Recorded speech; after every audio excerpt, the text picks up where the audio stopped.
Moving into higher education administration can be considered a challenge for many. There are so many avenues to getting into higher education administration. You can go directly from graduate school. You can be a faculty member, even a tenure track faculty member, and go into higher education administration, or you can go from a directorship position, and there are avenues of going into administration outside of the academy. So the question becomes, how do I move into higher education administration seamlessly?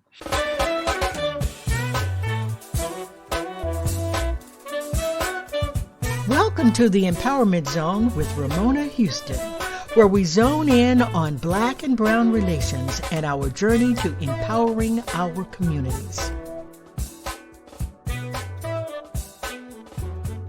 Today, our topic is transitioning into higher education administration, tips for graduate students, faculty, and others. We are talking with Dr. Anju Reejhsinghani, historian, higher education administrator, and former professor. Dr. Anju Reejhsinghani is an assistant vice provost for strategic diversity, equity, and inclusion administration at the University of Wisconsin-Madison. Before moving into diversity work full time, she served as executive director of UW-Madison's Institute for Regional and International Studies, overseeing a coalition of Title VI and other area studies centers. She also served as a tenured faculty member at the University of Wisconsin-Stevens Point, where she taught courses in history and international studies, led study abroad programs to Cuba, and founded a National Endowment for the Humanities winning speaker series on Latin American and Latinx studies. A graduate of Princeton University, the London School of Economics and Political Science, and the University of Texas at Austin, my alma mater, she has published several articles and has a book manuscript in progress on race, gender, sport, and the U.S.-Cuba relations. In 2021, Governor Tony Evers appointed Dr. Reejhsinghani to represent Wisconsin on the Education Commission of the States, a bipartisan effort to inform state and national policymaking in K through 12 and higher education. A native of Western Massachusetts, she resides in Madison, Wisconsin. Welcome, Dr. Anju. I'm so happy to have you on the Empowerment Zone. Thank you so much. I'm really glad to be here. Yes, I'm happy that you have come to talk about higher education. You know, higher education is one of my passions, and you are talking about getting into higher education administration. So, before we get into your topic, can you please tell our audience a little bit about yourself, your background, and personally and professionally? Just give us a little bit about you. Sure. Well, so as you mentioned, I'm originally from Massachusetts and spent my early years in the East Coast and never really thought I'd end up in the Midwest. So, my path was pretty circular. I went to the West Coast, the East Coast, the South, and then and also to abroad. But for me, the last several years have really been focused on how to maintain and strengthen the public education system. I was pretty much a product of public education with the exception of my undergrad years. And I really feel as though that was an opportunity that we need to make sure that everyone in this country receives, and in particular under threat, with higher education under threat in terms of reduced revenues, all the demographic trends. I really wanted to do something that would continue strengthening that. And so for me, initially that was teaching. And I spent 9 years as a professor at the University of Wisconsin-Stevens Point. And for the last 2 years, I've been in administration at our flagship university in Madison. But my earlier experience, a lot of that was in nonprofit sector. I also worked briefly as a journalist. So I have a great deal of a variety of experience in different paths in addition to higher ed. So, what made you get interested in higher education administration? So when I was teaching at one of our regional campuses, primary issue was that we were losing a lot of state support. We were also at a point where there was questions about the health of the liberal arts and should we maintain a strong liberal arts system. should we only have liberal arts programs at the flagship and maybe one or two additional campuses?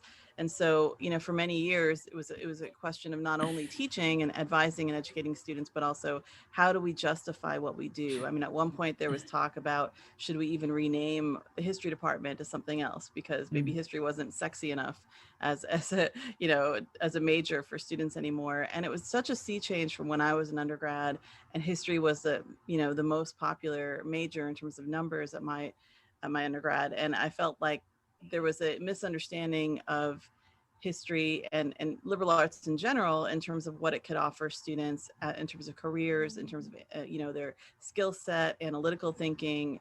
And so one of the things that we were constantly doing was to justify, explain, and try to recruit students so that they would stay in our program. Another part of what we did was we tried to turn out teachers for the K through 12 system in the state, and we had a very strong teaching program. And so that was another area that we felt like if we wanted to retain students, we needed to justify and strengthen why K through 12 K through 12 education needed to remain a strong point in Wisconsin. So these were two of the things that really interested me, even when I was a professor, and I, never really thought about moving into administration.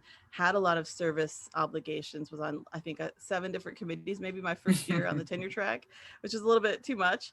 And I also started several different new initiatives, including the study abroad program and a speaker series. But ultimately, I realized that if you want to make change, it's very difficult to do that, even as a tenured professor, that really you have to move into administration and move up the ranks in order to be able to be effective in getting your message across. And so that's where I started thinking toward the end of my period teaching. That's interesting that you state that in order to make institutional change, you really have to be in administration, and that's where you wanted to make your impact. So moving on into your topic, what is the process of moving into higher education administration? So you mentioned at the beginning that there really are a number of different paths. And for folks who have more, say, for instance, an advising role or an auxiliary role, you can still go to higher ed administration from that pathway.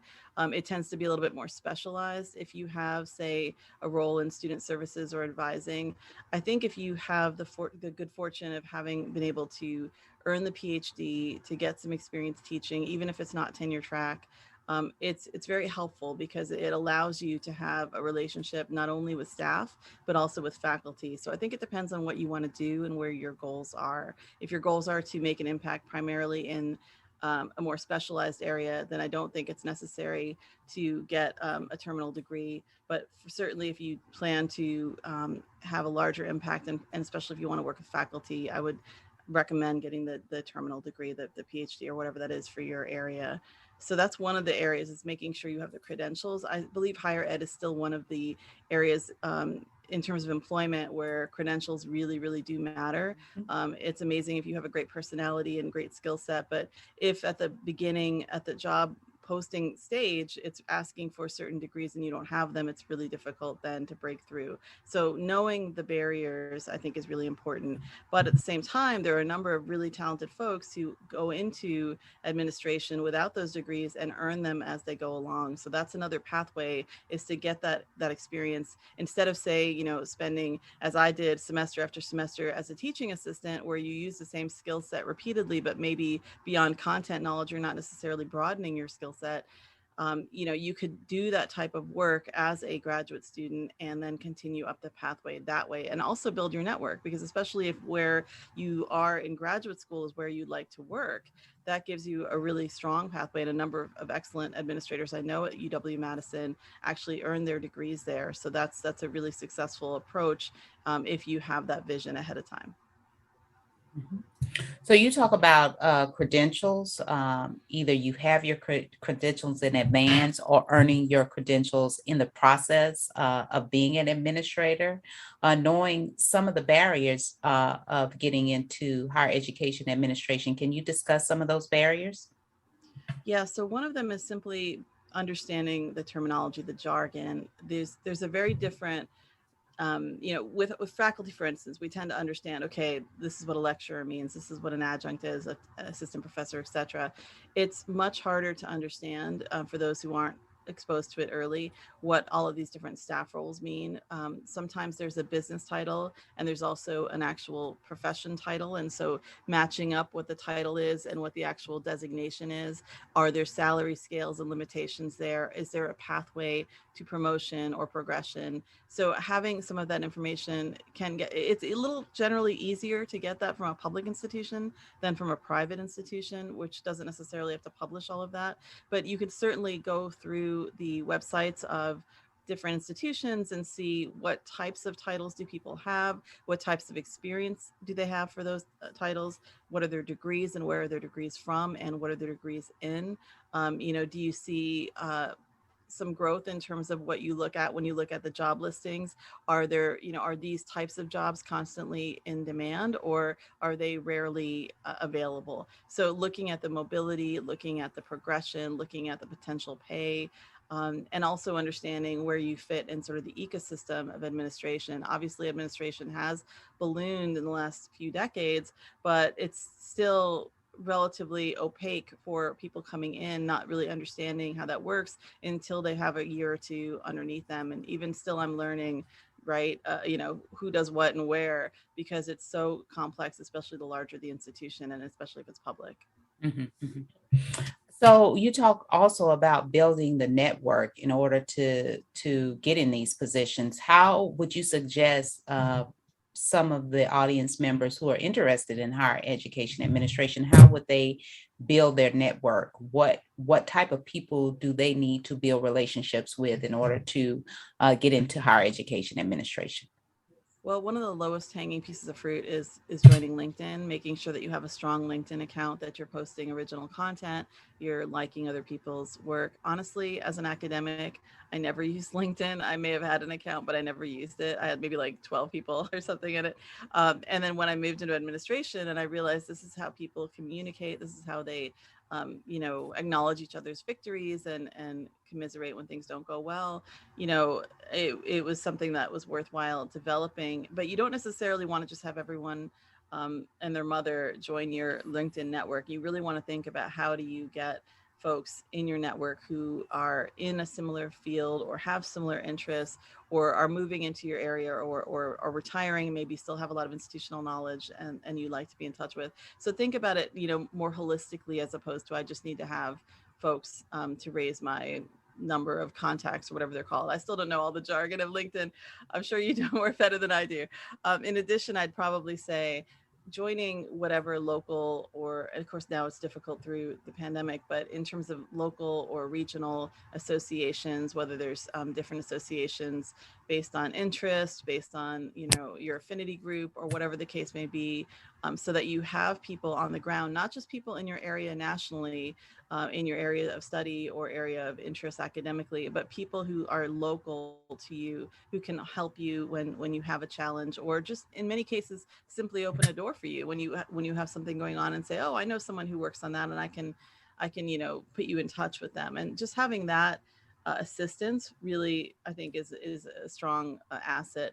It's difficult in the pandemic. I've onboarded this last role in the pandemic, and it's been harder to meet people. I'm hoping that'll become easier as campus more fully reopens. But in the end, you kind of have to be responsible for reaching out to other people. And so I've made that effort. I made that time. Ask folks for their one-on-one time, be very understanding of how much time they are able to or willing to give. So instead of just maybe saying, could I have an hour of your time, maybe carving out 15 minutes or 25 minutes or whatever it is, whatever modality works for them. Try to be very, I think, humble is a word that I would embrace, because we all have things to learn, but in many cases, they've seen folks come in sort of wide-eyed and wanting to change everything and not understanding how slowly sometimes bureaucracy can move. And so, just because you have the energy and the passion and you feel very excited about your new role, you want to make sure that others see that you are also someone who can get things done, that you are someone who's going to respect the culture and help them move forward what they need to move forward. So, to be a team player, I think those are things that, you really want to signal in building your network. So, what other, you talked about the various avenues. What other advice do you have for people who are interested in moving into higher education administration? One of the things that I did for my previous role in administration, when I was coming into the role, there was a lot of questions about, okay, we know you can teach, we know you know these areas very well, but what skill sets do you have? What types of practical skills do you know X, Y, and Z? And one of those, for instance, was grant writing. And as it turned out, I had been a development director. I'd worked in nonprofits for a number of years. And so, yes, grant writing was not an issue, even though maybe that particular grant was not familiar to me. So if you can think about your previous experience, and that includes in graduate school, that includes volunteering, helping friends and other things like that, what types of skills have you come away with that can position you well for an administrative role? So, if you don't have a mentor, if you don't have someone who can help steer you in that direction, I would start by looking at job postings, right? Look at the types of skills that are listed. What are the required qualifications, which are, a deal breaker if you don't have them? And what are the preferred qualifications? Because it's really the preferred qualifications that help to distinguish you, that help you break through, sort of say, that semifinalist layer of candidates into the finalist pool, and being able to expand on them, be I think honest and forthright if you don't have particular skill sets, but then pivot to where you have parallel types of skills that you can apply in those situations. So for instance, maybe you haven't had a lot of strategic planning, but you've been involved in various other roles where you help to, help project into the future, develop, longer term capabilities. And so some of those things then relate to, say, strategic planning, et cetera. Consulting, if you haven't been a consultant, but you're interested in going into that, what types of skills do you already have that could help you translate them into the consulting framework? And, at the same time, where do you have areas that you can develop in diversity education, and diversity and inclusiveness? I think it's a little bit more open-ended because there's such growth right now. And so for that in particular, lived experience does matter. It doesn't mean that you have to have been or are a person of color, LGBTQ, or whatever other thing. It just means that you have to have had some commitment to DEI work on some level, whether that's through your volunteer experiences, whether that's through the teaching and mentoring that you've been doing, even to some extent your self-education. Although to me, that's the very basic level. The fact that you've read certain books or watched certain movies or heard certain speakers, that's wonderful. But when it's only consuming that information and not doing something about it, not transforming anything, to me, that's not enough. And so in DEI work, because it's new, because it's growing, and by new, I mean relatively so in the last few decades, right? There's room for a little bit more flexibility in how people's credentials and skill sets are being read. In certain roles, yes, you do need to have, say, engineering background or business background or agricultural background or whatever it is. But for the most part, I think the DEI skills are a little bit softer in terms of management, understanding that your ability to empathize with, to communicate across difference is a very important skill to have. And so if you can demonstrate that in a number of different ways, that's a real asset. So, looking at all of these skills, what do you think when people are evaluating people who are interested in going into higher education administration? What are the things that people really need to center their efforts on in terms of moving into those positions?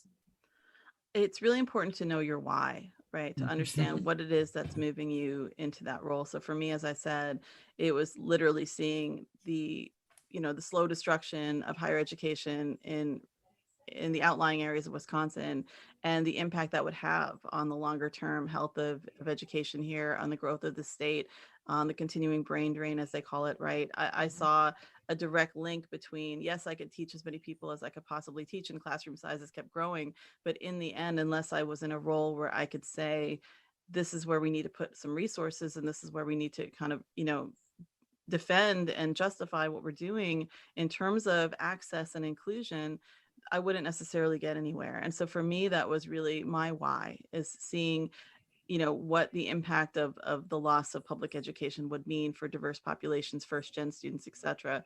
the work I'm doing now isn't necessarily student facing, but it still has that same through line of trying to increase access by keeping talent in state or by recruiting talent to the state. We are hopefully going to have a more diverse cohort of people. And of course, when you think Wisconsin, you don't necessarily think diversity and inclusion, but I'd like to help change that dynamic and to help people think of us as a campus and as a state in a different way. And so what is the through line? What is the connecting point for you, right? Is it because you yourself, for instance, maybe been a first gen student and you want to ensure access and inclusiveness? You want to change the type of education that you had, and make it more friendly and approachable and accessible to others? Is it about developing professional skill sets in certain areas, but doing so in a more inclusive way? What is the pathway for you? And if you can articulate that, that really needs to go into that cover letter. That needs to be articulated in your first interview, and certainly in the final interview. Sometimes occasionally things get collapsed into one set of interviews, especially with the pandemic. Everyone's zoomed out, and of course there's a lot of openings, but just be aware you may only get one shot at this, right? Whether it's the cover letter or the interview, and you want to make sure that you can explain that. At the same time, be able to pivot and say what specific skill sets you have, what specific experiences, education credentials that you have that could also help get you there. And realize you're going to need time. You're not going to be able to come in on day one and be amazing at your job. If you are, frankly, that job isn't really at the level you need it to be. You need to be able to grow into your job, not just for reasons of professional, movement and mobility, but also in the sense of being able to be challenged, being able to want to see a transformation, whatever that may be. Maybe you're moving somewhere where you like the status quo, but you still need to do something about keeping those resources or keeping it moving along. So it doesn't always have to come in with, an agenda of things you want to change or things you want to do, but be aware, because higher ed is strapped, even the most resourceful institutions are still facing a lot of people leaving, retiring, moving. So there's a lot of folks who are a little bit burnt out, who are trying to simply keep the talent they have, to recruit new talent, to grow the talent, to have more different generations coming in. And so, you want to come in with that energy, but you also want to be able to grow and not feel that you stagnated after, say, 6 months to a year. Mm-hmm. Great advice. Great advice. So, all in all, what would be your call to action for those individuals who are seeking to enter higher education administration? What are the next steps that you would encourage them to do now? I would definitely encourage them to connect with other current administrators, and especially if it's in a sub area that they're interested in. If they're more generally interested in administration and they don't have a specific goal yet, then make as wide connections as you possibly can. That was something, honestly, I didn't do. I'm giving you a lot of advice of things I didn't do, right? But still, I think it's important to do that. And so one of the things I've tried to do is make sure that I have a better sense of that ecosystem in my role. But if I'd had the opportunity prior, I would have done that sooner. In the regional campuses, it's a little bit different. We don't do the things the same way. So ideally, find a campus that is like the one that you would like to join, even if it's not the specific one you would like to join. If you think, for instance, you want to work at a small liberal arts college, try to build your network with other administrators and faculty, if you can, at small liberal arts schools. If you want to be at a flagship, same there. So try to think about your goals in terms of what you want to do and why you want to do them. If there's a certain geographical area that you want to work in, I would also try to build your links beyond that campus. I would try to, for instance, work, see if you can build connections to K through 12 teachers or administrators, to folks in the nonprofit sector, even to corporate and business leaders, because there is a lot of overlap, right? There's a lot of same skill sets that you can develop and build. And I think that sometimes in higher ed, there's a reluctance, especially, from folks who have more of a faculty background, to work closer with the corporate sector. And yet I think there's a lot of movement, especially in the DEI world, that we would be wise to sort of take a look at and see what is going well for the corporate sector in those regards, and what are some of the ways and approaches that we could borrow. So really kind of looking at it in terms of that holistic approach. Are there networks I can build regionally, locally, in terms of the campus specifically, or the type of campus you're looking at? And then certainly looking at it from a more national perspective or even international, are there associations I should join? So if you're interested, say, in study abroad work and international education, look at NAFSA. If you're looking at work in diversity and inclusion, NADAHE, et cetera, right? So there's certain types of associations. And primarily for me as an academic for so many years, most of my associations were very closely related to my fields of study. And so I've slowly begun looking more at them, but they have amazing resources. Even for non-members, they have a lot of free webinars. I have a feeling those are going to continue long after the pandemic. Great lunchtime events or speaker events. Oftentimes, if you register for those and you can't attend live, you can still watch a taped broadcast later. So there's a lot of different resources that are available to you, even if you aren't available to attend them in person or to watch the Zoom live. I think it's really something to think about more broadly, and ask the network that you have, what associations are they members of? Are there say introductory year fees or student fees or whatever, so that you're not necessarily paying quite a lot of money in order to join these groups, right? So think about them in terms of that. And if you can't afford to join, what free resources are available that you can take advantage of? Great advice. Great advice. So if anybody wants to get in touch with you and just connect with you, how would they find you? Probably the easiest way is on LinkedIn. I believe, the only person on the planet with my name. If you can spell it correctly, as long as you can spell it correctly or close to, you can find me there. Okay, sounds great. And that link will be on our website for those of you who are interested in connecting with Dr. Anju. We are so happy to have her, and that's Dr. Anju Reejhsinghani. Well, my students always called me Dr. R, so that's the easiest way to do it.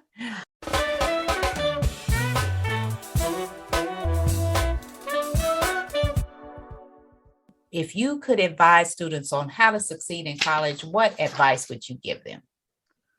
Very simple. Go to office hours, whether it's virtual or in person or both. I would absolutely go to office hours. I can't tell you how many times I would just be sitting there in office hours, scrolling through the newspaper online or whatever. And all of a sudden a student would show up and I would just be like, hi, just so thrilled that they came by. And, especially if they came by to do something other than have me sign their drop form. That was especially exciting. If they actually wanted help on their paper or their essay.